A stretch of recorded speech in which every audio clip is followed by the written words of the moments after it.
नमस्कार दोस्तों, स्वागत करता हूँ आज फिर मैं अपना आपके इस यूट्यूब चैनल में बैरिस्टर अभिषेक। आप देख रहे होंगे मैं लगातार कानून की बात करने के लिए आपके बीच हाजिर होता रहता हूँ और आज मैं हूँ IIC Indian international centre Delhi में और यहाँ मेरे पिछले किए हुए कार्यों को सराहा गया।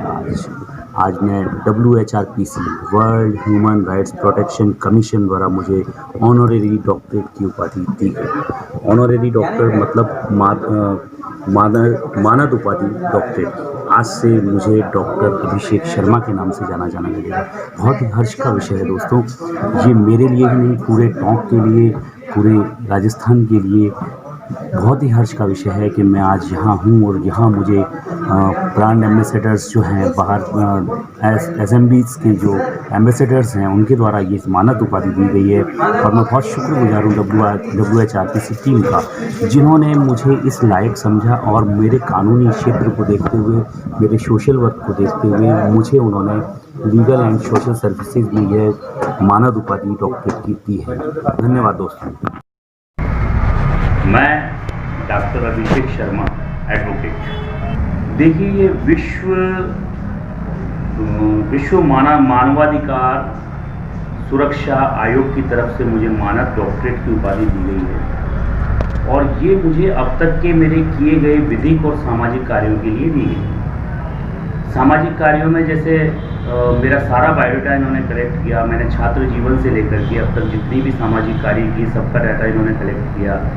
मेरे द्वारा विधिक कार्य जितने भी किए गए पिछले 10 सालों में, क्योंकि पिछले 10 सालों से मैं विधि व्यवसाय में हूँ, वो डाटा इन्होंने कलेक्ट किया और उसके डाटा कलेक्ट करने के बाद जब इन्हें लगा कि हाँ मैं इस लायक हूँ कि मुझे मानद उपाधि दी जाए, मैं सामाजिक क्षेत्र से जुड़ा हुआ हूँ, मैं विधिक क्षेत्र से जुड़ा हुआ हूँ, मैं लोगों को विधिक सेवाएं भी निःशुल्क कई बार उपलब्ध कराता हूँ, मैं सामाजिक उद्देश्यों के लिए भी अग्रसर रहता हूँ। इस सारे उद्देश्यों को देखते हुए मुझे इस विश्व मानवाधिकार सुरक्षा आयोग द्वारा डॉक्टरेट की मानद उपाधि कल 29/11/2020 को Indian international centre Lodhi garden के पास में, वहाँ सभागार में ये प्रोग्राम ऑर्गेनाइज हुआ था। इंटरनेशनल ये वर्कशॉप था, साथ में अवार्ड सेरेमनी भी था। वहाँ ये अवार्ड के रूप में मुझे मानद उपाधि दी गई। तो सर मैं आपको ये बता देना चाहूँगा कि विश्व मानवाधिकार सुरक्षा आयोग द्वारा मुझे इस डॉक्टरेट डिग्री के साथ मेंबरशिप भी दे दी गई है और अब हमारे इस आयोग का काम यहाँ टोंक में भी हम बिल्कुल प्रारंभ करने वाले हैं। और चाइल्ड लेबर का तो जहाँ तक मैं समझता हूँ, अगर मेरे सामने इस संगठन से जुड़ने से पहले भी कोई मामले आए हैं तो मैंने बखूबी उनको निभाया है। और जैसा कि हमारे यहाँ अस्पताल में MCH में सखी योजना चलती है, वहाँ मैंने कई चाइल्ड लेबर के, कई महिलाओं से रिलेटेड मामले वहाँ भेजे हैं और वहाँ उनके लोगों के साथ मिलकर के उनका निपटान भी करवाया है। तो मैं जहाँ तक मैं अपनी बात करता हूँ, किसी और की बात नहीं कर पाऊँगा। मुझे अगर इस तरह का कोई चाइल्ड लेबर का केस सामने आता है या आपकी कोई नज़र में आता है, आप मुझे बताते हैं, मैं बेशक उस पर मानवाधिकार की ओर से तो सही लीगल और कानूनी कार्रवाई भी उस पर करना चाहूँगा।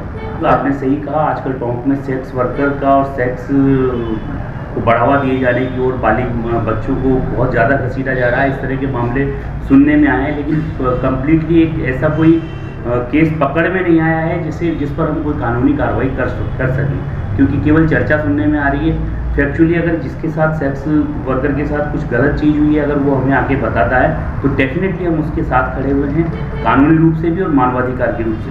आप क्या करने जाएंगे आप इस फील्ड में? इस फील्ड में सर देखिए, मुझे सामाजिक कार्यों और सामाजिक उद्देश्यों को बढ़ाने के लिए ये डिग्री दी गई है, उपाधि दी गई है।